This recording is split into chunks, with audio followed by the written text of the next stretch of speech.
I'm Tom Jackson, live music producer from Nashville, Tennessee.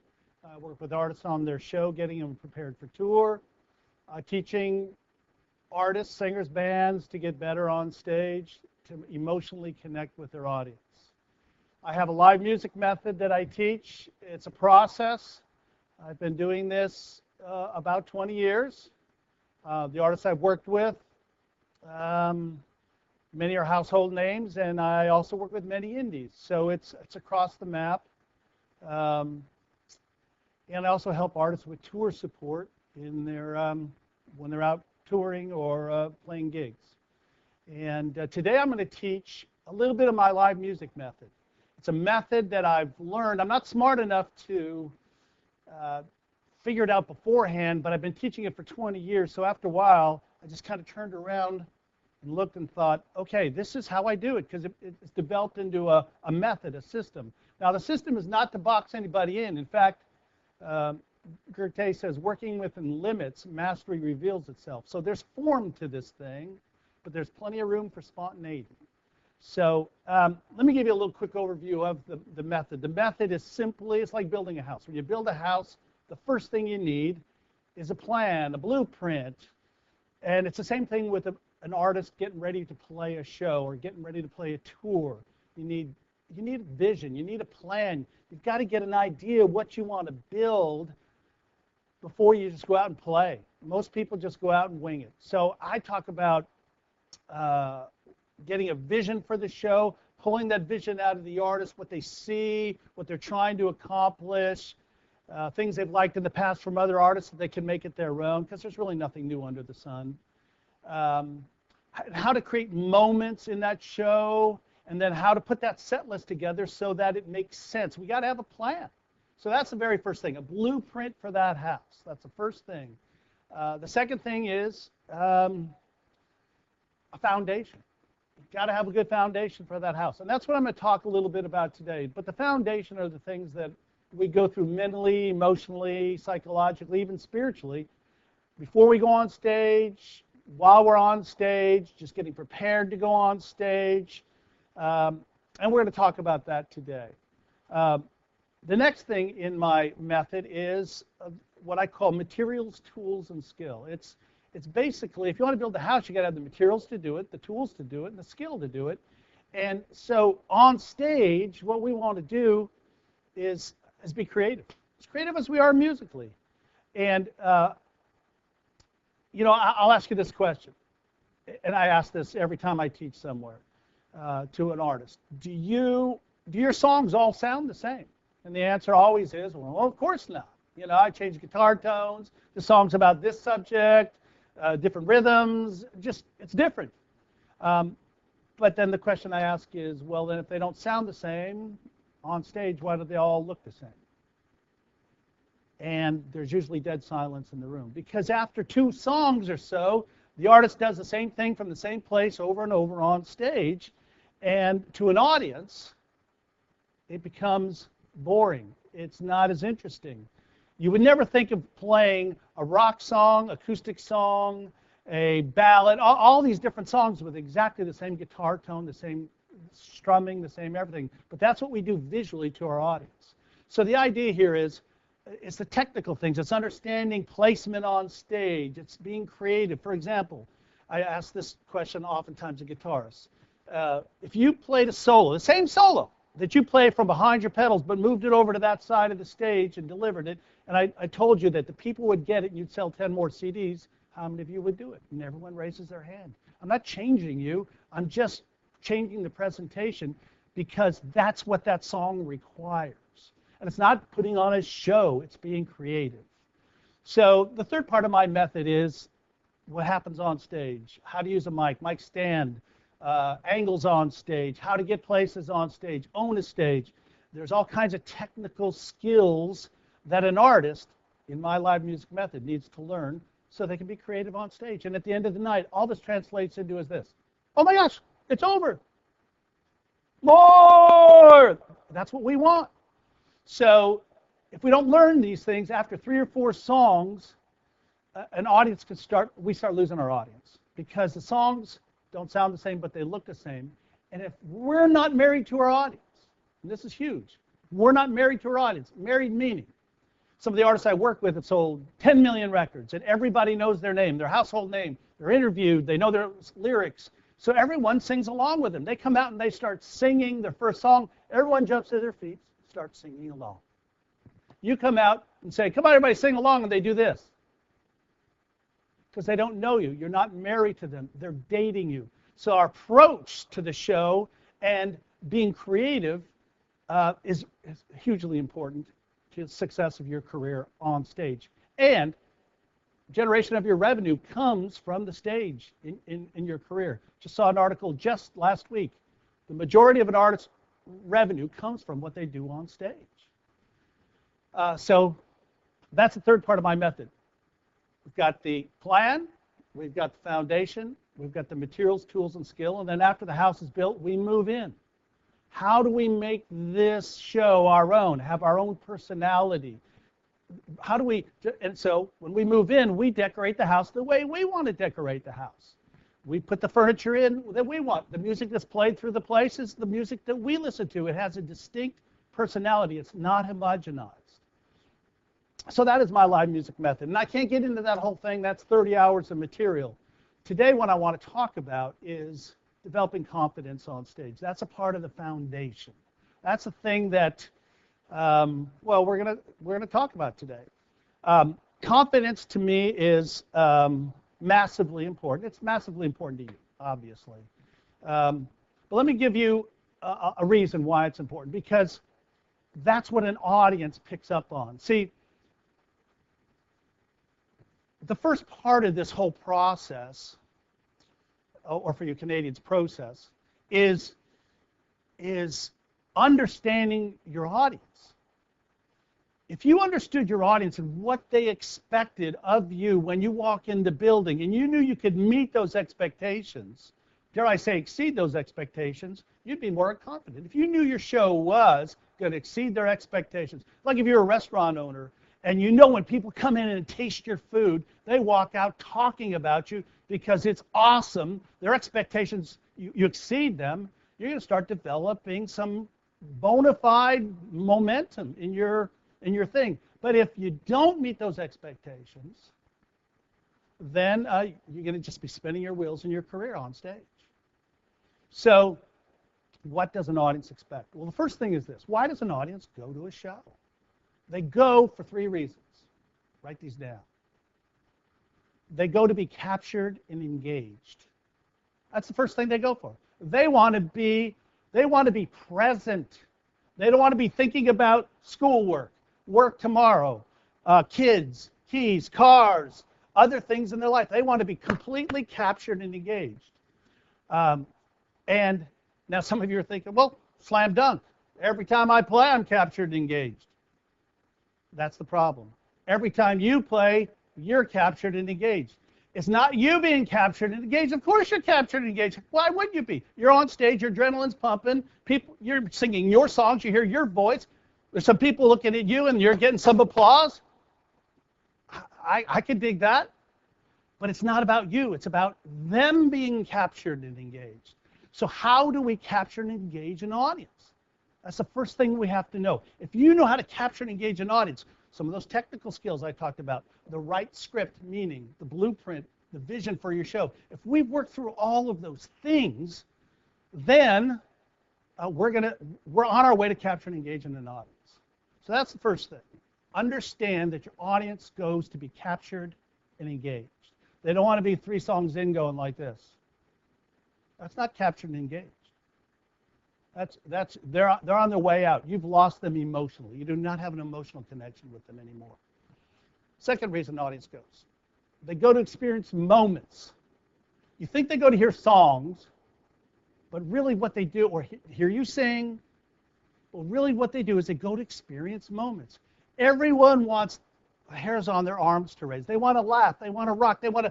It's an emotional thing. They want to experience that emotion. Again, you're going, well, that's a slam dunk too, because every time I sing this song, I get chills on my arms. It's not about you. It's about them getting that. So how do we create those moments, fun moments, musical moments, audience participation moments, moments that move people to tears. How do we find those moments in a song and create them?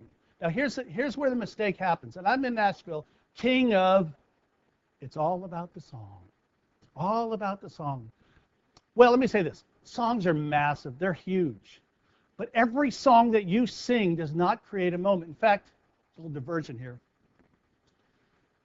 A hit song to me, this is my analogy. Hit song to me is when, think about it, where do you listen to the radio? You're driving down the road usually. So that song's got to come out of the radio with a bunch of distractions and capture you emotionally.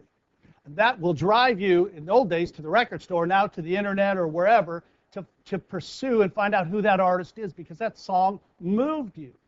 That is creating a moment in the car that'll drive you to that product. Well, we want to do the same thing with our live show.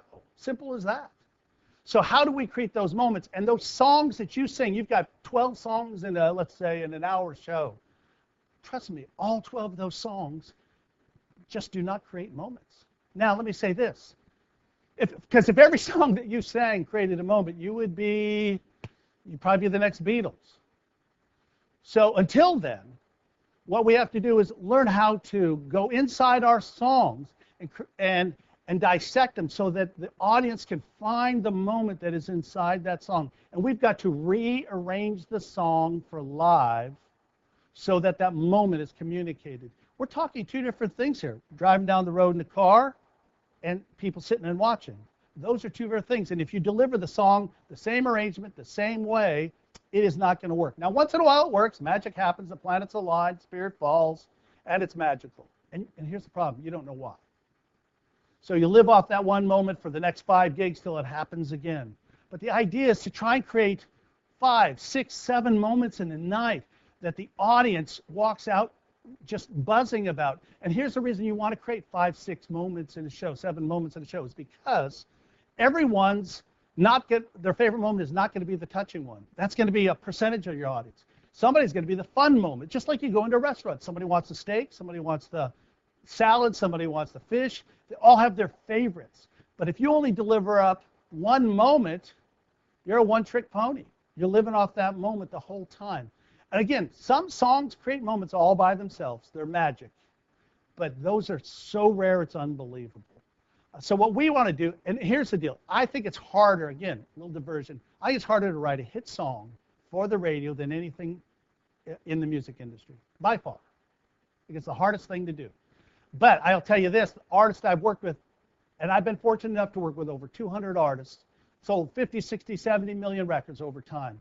And they give me their CD, and I listen to it, and there might be one hit on it or 2 hits on it. But what do we do with the other 7, 8, 9 songs on it? What we do is we go in there and rearrange it so that it creates a moment live. And then that drives people back to the table because people want to relive that moment. It's a no-brainer. So the second reason an audience goes, if you understand your audience, is to experience moments, and we've got to create those moments. If we know we've got those moments, we're a little more confident. Third reason people go is they want to have their lives changed. Now, that's kind of like soap here because I don't know how to change a life. I can't do it. But it's something that is, if you go to a U2 concert, you've heard people say this all the time. It was like a religious experience. They don't even know what they're experiencing, but there's a presence in the building. And one of our jobs, and we'll talk about this maybe a little bit later, is to create freedom in the room so that spirit can move. We break it open so that there's something magical happening in the room. You might not be able to define it, but it's there. And if people's lives are changed a little bit, they will become a fan forever. Ever. It's like me going to see one of my favorite movies is Schindler's List. And I saw that movie and it changed the way I thought. So I bought the movie because every once in a while I want to remind myself of what that was like and to be heroic like that guy. And because that's what I want to be like. And if we can do that in our concert, it doesn't have to be heroic, but if we can change their life or the way they look at the world a little bit differently, they'll constantly come back to you and come back to you and come back to you. And they'll become a fan forever.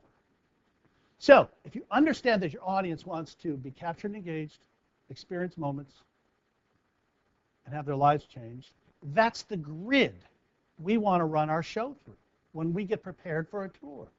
We don't just want to go out there and wing it, play some songs, and hope something happens, because that's what we normally do. So, in developing confidence, if you understand that about your audience, here's a couple other things you need to understand about your audience. One is your audience is ignorant.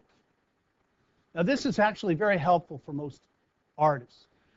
If you realize that you're not out here having to be perfect on stage. They're not sitting there going, ooh, I like that Mixolydian scale on that turnaround. Or, oh, are they doing the third and the fifth on the harmony on that chorus? None of them are doing that because they're not musicians. They're ignorant. And when I mean ignorant, I don't mean stupid. I'm ignorant when it comes to movies. When it comes to movies, I use this example a lot. Who saw the movie Titanic? You can wave. Yeah, okay. So when that scene had happened, I went to that. First of all, that movie was not fair because that was a chick flick and those guys got sucked in all the way. But because I wanted things to explode, and they did, but later. But it's more of a love story than anything. But if you remember the scene where the ship had broken in half, she's lying on that door, that stick of wood, he's in the water, and the scene was like, Jack, Rose, Jack, Rose. And I'm sitting there watching this movie, holding on to my wife's hand, going, oh my God. I'm going, pull him up. There's room on that thing for both of you. I was not sitting there going, ooh, I wonder how the water shimmers like that. And they get the light on it. And how did they cut that wood so that she would be perfectly, none of that stuff. That was James Cameron's job. That was James Cameron's job to go in there and create that moment. And that's your job, or my team's job when we work with an artist, to create those moments that people experience. They're not picking apart all the stuff. The only people watching that scene that were studying it were film students or film producers. That's it. The rest of us were just caught in the moment. And that's your audience. The only people watching you play that guitar solo and really picking it apart are guitar players. And I say this, don't worry about them because they're broke. They'll never buy your CD anyway. So what we got to do is understand the mentality of our audience. They don't understand those musical things. And we get caught up in that. We make a mistake and it throws us off for the night, or we can't hear something, or they don't even know that unless we tell them we made a mistake. By visually reacting to it or telling them, verbally, which is a mistake. But let me tell you this. Your audience understands perfectly one thing, and that's human behavior. And confidence is the very first thing that they pick up on. Now, not consciously, but when someone is confident on stage, they know it. But also when someone's not confident on stage, they know it. It's what I call emotional misdirection. We're preoccupied with their behavior on stage. We don't know what they're doing musically. We don't know the song structure. We don't know keys. We don't know any of that. We don't know if he's playing a Les Paul or a drummer's playing a paradiddle, fiddle-diddle, squid-a-diddle. Doesn't matter. Singers, whether you're singing high C or drinking it, all they know is if that person is in charge. In fact, have you ever seen somebody on stage so nervous, you started praying for them? Oh, God, help them get it together. And the answer is yes, because really what you're doing is praying for yourself, because you came to relax, not to get all nervous watching somebody on stage. So what we've got to do is understand what our audience goes for and what they pay attention to. They understand the human behavior. They have PhDs in that. They don't understand music, but they understand when someone's nervous. Why? Because they get nervous too in real life, every day. So we need to understand what our audience is paying attention to and walk in that confidence. That's why it's important to have confidence. See, people come to see people, and I have a saying that who you are on stage is more important than what you do. Who you are is more important than what you do. Now, I'm not telling you to be bad. That's silly. I want you to be great. But who you are is what they pay attention to. Um, so I have this saying that what we need to learn how to do is to love our audience. And I don't mean love. I'm talking about love to me. This is my definition, is the attitude of wanting to give anything you can for the benefit of each individual in the audience. We are there for them. And the enemy of love, the thing that keeps us from doing that, this is where stage fright comes in. The thing that keeps us from owning the stage and loving our audience is one thing. It's not hate, it's self-consciousness. We're preoccupied with ourselves. I don't know whether you believe this or not. You may think it's a myth. I believe it's true. Remember the story of Adam and Eve in the garden. Now, here's what was going on in the garden. And again, I'm not a theologian, so I don't know whether they were in the garden for 2 weeks, 2 years, 2,000 years, 2 million years. I have no idea. But I know this. They were running around naked, and they didn't know it. They had no clothes because they had no self-consciousness. They were not preoccupied with themselves. But as soon as they took in the fruit, they became self-conscious and realized they were naked. Now, hopefully you're on stage not going, oh, I'm naked. But here's what you're doing. You're going, how do I sound? There's the monitor. Oh, that guitar player's looking at me weird. Oh, I hope that guitar player hits that part. We're preoccupied with ourselves. We're not giving to our audience. When they were running around naked and not self-conscious, they were loving each other perfectly. And they're loving God perfectly. They weren't preoccupied with themselves. So we need to walk on stage prepared emotionally, spiritually, to give to people. We have to do all those battles backstage with our head and our heart so that when we hit that stage, the energy is going this way. When we're self-conscious, it's like this. It's all about us. And then here's how, this is typical. It's about us. And then if the audience likes us, we kind of lighten up a little bit. And maybe by the third song, we're relaxing and we're starting to give to our audience. It's backwards. We're the ones that are supposed to come out and start the party. We're the ones that, you don't see Bono going, I hope you like me. So, we need to learn how to love our audience. Now, I had this problem that I was nervous regularly. And in 19, I was touring with a band. And we were doing 500 dates in this tour, 550 dates actually. And you got to understand this. This was my dream. I practiced my brains out.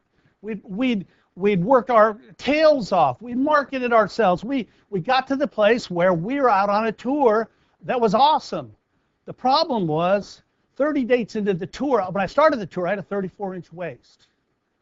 And 30 dates into the tour, I'm down to 31 inches, losing weight fast. And it's not because I'm so energetic or because it was because I was nervous all the time, self-conscious all the time. I couldn't sleep well. When you're playing a gig every 2 or 3 weeks, I can kind of work up to that nervousness, or guys have a tendency to be able to compartmentalize stuff for a while till it runs into the main part of the brain. So I could compartmentalize because it was 2 weeks away for the gig, and I could start worrying about it maybe 2-3 days out. But when you're playing every single day, you don't have that luxury. You know you got a gig that day, gig that day, gig that day, gig that day. And so I'm worrying myself to death, literally. And so something had to change if I was kind of live the dream that I wanted to do, which was music. And I'd invested tons of money and energy and years into this. And the thing that was holding me up wasn't the music, wasn't anything. It was that I was not confident and I was self-conscious all the time. So here's what happened to me. Now understand this. You may think I'm bipolar, and I may be. You may think I'm schizophrenic, and I may be. But I think what happened this night, and this has happened maybe 10, 12 times in my life, I got clarity. I got clarity, and I felt like God was speaking to me. Now, I don't mean, Tom, I want you to do this. And there was no angel that appeared to me and said, hello, or, there's no audible burning bush or anything like that. But it was something inside my heart. And here's what happened. It was about the 30th date in the tour, and people were coming in. I kind of looked out the curtain as they're coming in, and I saw myself at the end of tour weighing 6 pounds. All I could see was my heart beating because I was losing weight so rapidly. So I closed the curtain, and I knew something had to change. Otherwise, I was not going to make it to the end of the tour, a thing that I wanted to do with my life. So I closed the curtain and had this conversation with God. Again, it could be bipolar, it could be schizophrenic, or it could be God. It could be all three. Who knows? I talk to myself all the time. I hear voices. But this was pretty distinct in my heart. And so here's how the conversation went. God, I'm nervous. God, what are you nervous about? By the way, no time to dodge the question, no time to get around it. This was serious stuff to me. I wanted to do music in my life. God, no, me. What am I nervous about? The bottom line was, I wanted people to like me. I wanted, kind of like in the Roman days, it was this. Instead of this, it was like, yeah, Tom, we like it. I was trying to please people. I wanted them to like me. I want people to like me. So God's question was, are you likable? It's a question you got to ask yourself. I thought, well, yeah, once you get past this, I'm pretty likable. In fact, honestly, most people are likable when you really get down to the core. There's a few people that bitterness get a part of their life or they're jerks, but overall, most people are likable. I fly a lot. Probably I'm on the road probably 150 days a year. And one of the airlines I fly here in the States is called Southwest Airlines. And what they do is you get a number, and then you don't get a seat assignment. They basically, you get a number, you get on the plane, and then you fight people for the seat.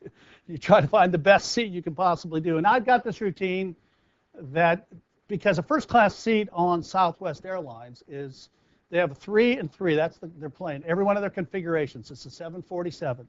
And the first-class seat on Southwest Airlines is somebody sits at the window, there's an empty seat next to you, and I sit on the aisle. That's a first-class seat on Southwest. Because if you get that empty seat, because they're usually packed, you're like, yeah! So I have this little routine to get that empty seat. I know when I go on about 2/3 of the way through the process on purpose, find the seat that somebody's already sitting in the window, empty seat here, and I put my stuff down here, and then I lift open the thing overhead bin, and I put my stuff in, all the while coughing, and then I pull out the paper, and I do this whole rigmarole thing as people are walking by, kind of blocking the aisle, the way into the seat. I put it back down, sit down, slam some things. I go this whole routine, so, if I get real desperate, I start drooling, and so that, families walking by going, keep going, honey, the guy's crazy. So that no one will sit next to me. And of course, I have this whole routine, and I finally sit down and go, oh, thank you, Lord, because no one's there, and most of the seats are full. And then inevitably, here comes the guy down the row. I'm like, oh, no. And I'm thinking, there's got to be another seat. So here comes this guy down the aisle, real short hair, tie, straight as can be, looks down at me and goes, do you mind if I sit there? And of course, inside I'm going, ah! But I go, well, no, not at all. And of course, he's looking down at me thinking, oh, this is going to be great. So this guy sits next to me, straight as can be, crazy, completely different planet than I live on, and he knows the same thing. But here's the amazing thing about it. Once we get into the flight, we start talking, he's a nice guy. Most people are nice people. So are you. People want to like you. You're likable. That's what I decided that night.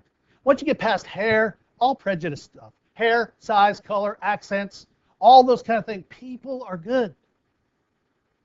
So that night, God, am I nervous? God, I'm nervous. What are you nervous about? I want people to like me.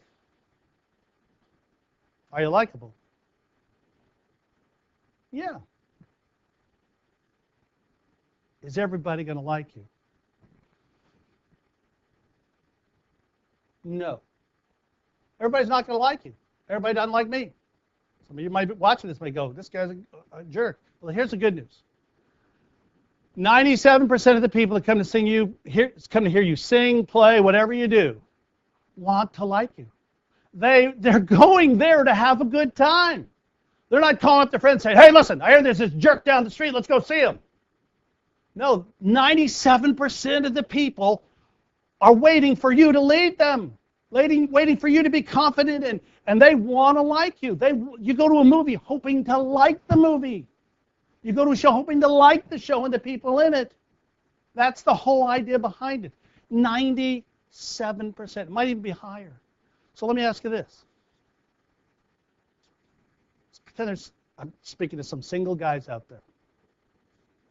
If you knew, let's say you're coming to Nashville and we're conversing, email and talking, and I said, dude, when you come here, I'm going to have 100 women in the building that we're rehearsing, and 97 out of those 100 are going to be digging on you when you walk in the building. How are you going to walk in that building? Confidently or like this? Hi, it's me. I'm walking in going, I'm here. Where's the 3? Give me some coffee. I mean, honestly, 97 out of 100. Those are great odds, folks. And if you get that in your head, you realize those people you're playing to are waiting for you to lead them, and they're just waiting, and they want to like you. If you can really think about that, it'll make you more confident. And here's the funny thing. Even if you could open that curtain like I did that night, and magically there were arrows over the 3% that didn't like you, and you went out to them and said, listen, kind of scurried out there and said, listen, put on this piece of paper all the things you want me to do so you'll like me. And they'll go, cut your hair, don't yell like that, whatever their deal is. And you went back and did them, they still wouldn't like you. So here we are being controlled by 3% of the people. 3% of the people potentially are killing your career because you're watching them. You're worried about them. Big mistake. And let me tell you who the other percent of the people are. They're bitter old people. That's about 1 or 2% of the people. They got drug along. They didn't want to go. Or musicians. Because they're going, here's what they do. If you're really, really bad, they're going to go, they're not that good. But if you're really, really good, here's what they're going to do. They're not that good. Because you're challenging them. So you're worried about musicians and people who are not going to like you anyways. Worry about the 97%. Don't worry about them. Bring it to them. So I finished a conversation like this. God, I'm nervous. What are you nervous about? I want people to like me. Well, are you likable? Yeah. Is everybody going to like you? No. And I heard this, well, is that okay? And that night in 1999, I went out, felt this imaginary pat on the fanny, and I heard, just go out there and love them. So to this day, that's what I do. And to be honest with you, folks, it's not like I've got it solved. I've been on stage 2,000, 3,000, 4,000 times. And some days I wake up on the wrong side of the bed, I feel insecure, and I got to literally go through what I just did in my head multiple times to get myself prepared. That's one of the ways I prepare myself so that when I hit that stage, I'm bringing it to people. So the first thing we need to do in this context is, not the first thing, understand our audience, love our audience. The next thing is develop this confidence through authority. Now, there's kind of what would I call multiple issues here. First, confidence is a foundation. Confidence also comes from preparation. Oftentimes, in fact, I just worked with a group, can't say who, but out on this tour, they're playing to 16,000 people, and they were not confident enough because we did not have enough rehearsal time. They did not schedule enough rehearsal time to understand it all. So they're standing on stage thinking about what they should do. No one wants to watch somebody else on stage thinking. So repetition is important. That's why part of the method, understanding what rehearsal is and what it isn't, is huge. But confidence is built on preparation, starts with preparation. When you, as a singer, if I handed you lyrics right now and said, you got 10 minutes, learn this melody and these lyrics, and I want you to sing on American Idol, you'd be like, ah. But if you had a week to prepare, wouldn't you be more confident? Of course it is. Of course. So what we want to do is make sure that we have rehearsal time scheduled. And I don't mean just learning musically. I'm talking about your show and everything. If you are confident, you prepared, and the only way I know how to learn, I'm sorry, maybe some of you are unbelievable geniuses, but I've worked with 200-300 artists, and the only way I know how to become more confident and develop the skill to own it is repetition. The creativity, the development, and then you repeat till you own it, and then out of that comes the spontaneity. It's a combination of form and spontaneity. But you'll never get to the spontaneity if we don't have the form and the confidence to deliver it. We got to know also when to be spontaneous, but that's a whole nother class. So, confidence is the foundation of what an artist needs to communicate to an audience by their countenance, by who they are, by their preparation, by all the stuff I talked about. But then let's add on top of that confidence a thing called what I call authority. Authority is a little bit different animal. Authority is not preparation. Now, it's preparation, but it's a different kind of preparation. It's internal. It's something that you've got to wrestle with inside your soul, your heart, your mind, so that you believe you're supposed to be on that stage. This is your gig. Because you can have that without the preparation, and you can be terrible. But if you have the preparation, and you build on it the authority, like, no, this is my gig. And here's my question to you. Why are you playing at the gig and somebody else? Why do you call 20 places? 19 says no, but 1 says yes. I believe, as simple as I can be, faith-wise, you're supposed to be there. That's your gig. That was the one you're supposed to be at. So you're given that gig so you can bring it to people. I don't care if it's 3 people, pretty good, 3 people, or 3,000 people. That is your gig. So that's the kind of thing you need to wrestle with yourself. You gotta go into your heart and say, wait, why am I playing music? Am I supposed to be doing this? This is my passion. I'm gifted towards it. Darn it, this is my gig. So that's an authority thing, and that's something that you got to grow into. You just can't just pop up one day and go, I got it.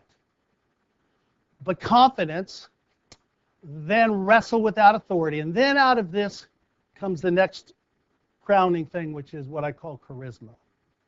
And charisma, I remember the first 10 years I started teaching this, and I'd have labels and managers come up to me and say, man, really helping them, but I just wish they had a little more charisma on stage.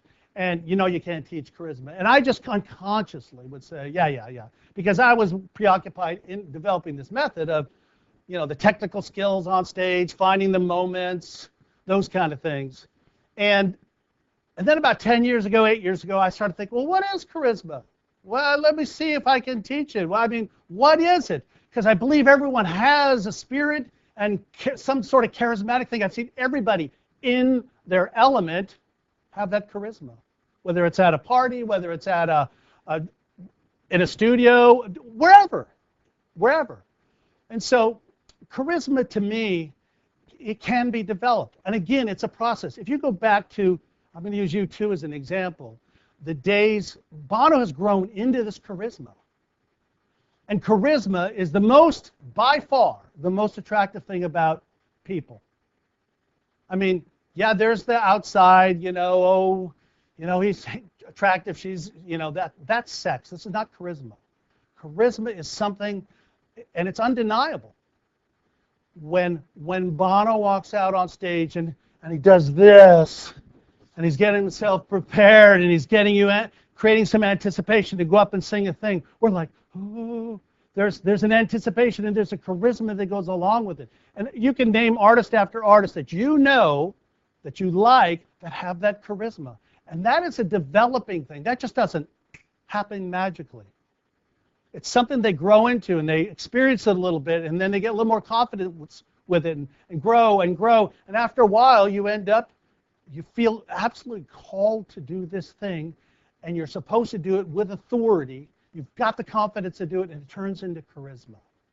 But I'll tell you this, and you can make this decision. I have worked with artist after artist. Listen, I've been fortunate enough over the last 20 years to work with probably 200 signed acts, 200 indie acts. And there's a place where we get to that place where we have a choice to make, faith or fear. In other words, are we going to walk in this authority? Are we going to start owning this charisma, or are we going to just be falsely humble and say, no, I'm just going to play my music and let people do their thing? It's false humility is what I call it. False humility is not charisma. No one wants. If you're trying to be humble, folks, if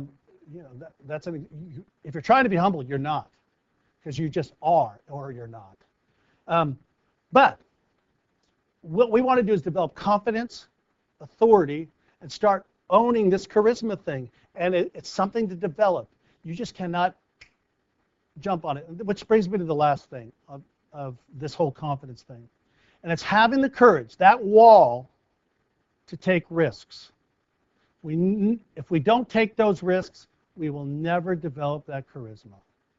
We'll never walk through that imaginary emotional line that holds us back from literally owning the stage. Because that's what we want to do. We want to be able to emotionally connect with people and lead them wherever we want to lead them. And it's a powerful tool. In fact, I just did a blog on it. On my Facebook the other night. I was working with a group, and I think they misused it, learning how to manipulate people, and it scared me for a while. It's like, oh my gosh, I'm teaching people. It's like teaching Hitler how to manipulate people. That's a scary thing. It wasn't that bad, but it comes to this last thing. You have to have the courage to take those risks. If you don't, first of all, understand, back to the audience, no one goes to see somebody play it safe. I got a good friend comes in from Chicago. He calls me up. He doesn't say, hey, Tom, I'm in town. Let's go to the library and watch people read. No. Ooh, look at that. They're reading. No, we go to shows because we want to see something that moves us emotionally, that steps beyond, that challenges us. And if we as an artist on stage don't model that or do that ourselves, it's like going to a restaurant. That's okay. It's okay. But it's not the kind of thing where, I'm going to Toronto. If I go to Toronto, I see some friends and say, hey, listen, I got the night open. Where would you go to a restaurant? They wouldn't say, hey, there's a really kind of okay restaurant. Why don't you go to it? It's really okay. No, they'd say, listen, got this awesome thing. I try these weird spices and all stuff, but it's awesome. Give it a try. Well, that's what an audience goes to a show for. They want to see you take some risks. But you've got to decide to do them. Let me give you an example here. Hold on a second.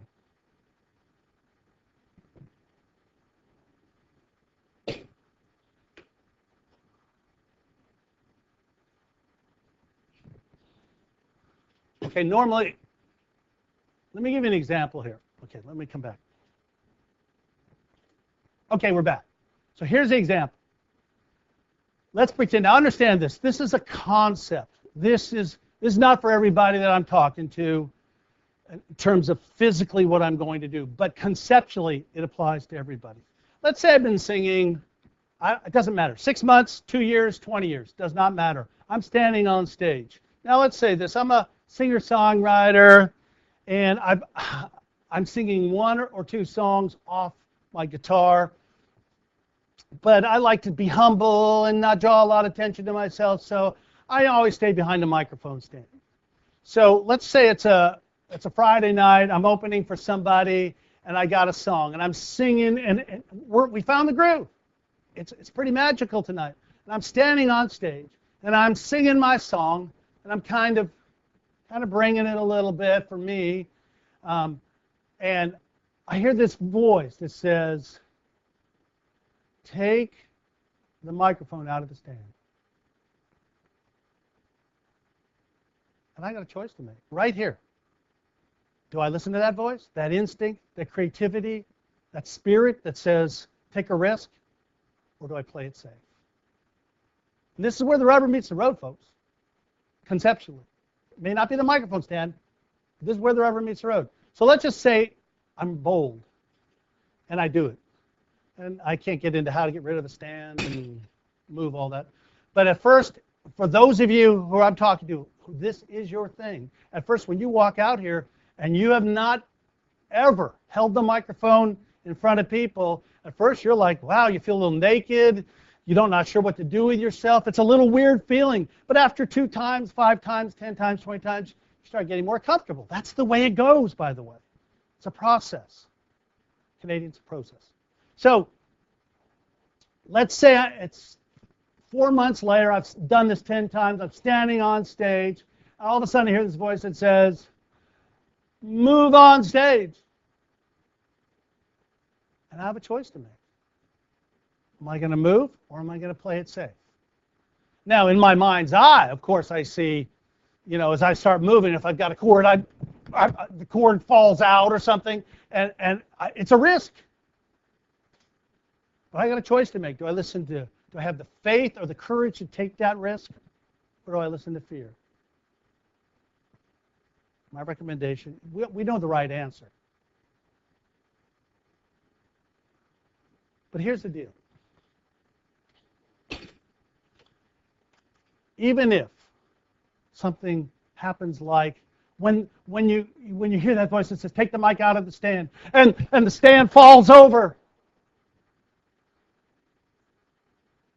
Oh my gosh, the stand fell over and the mic cord came out. Understand this. The next day, even if that happens, the sun will still come up. It is not the end of the world. But if you're afraid to take that risk, you will never learn to own a stage and deliver the audience to where they should be in your show. The uniqueness of who you are and being able to lead your audience to that place you want to. So where they say these, it's a 4-letter word, apologize, more. They want more of you. They want more of your songs. They want more of your show. They want more of your product. And now we start developing momentum. So, what we need to do is understand our audience, learn how to love our audience, develop confidence, authority, charisma, and have the courage to take risks on stage. This is huge, and this is the thing audiences understand. They sense it. Communication from stage is 15% content, the words you're singing. Now in a book, it's 100%. On record, it's more than it's not 15%. It's more than that because they can hear the words live. Here's what it often sounds like. 15% is the words you sing. 30% is the emotion or passion you bring something with. 55% is what they see with their eyes. So if they see somebody on stage who's not confident, not in control, by their countenance, by everything they are on stage, it's emotional misdirection. And I don't care how good you are as an artist, you are not even come close to be able to grab those people, develop fans, and start building your fan base. This is a way to build a fan base. I know there's other ways too, but from your show, you can develop a rabid fan base because of who you are on stage. So my encouragement to you is learn these principles, struggle with them, develop them, get yourself prepared so that when you hit that stage, you own the stage. Thanks a lot.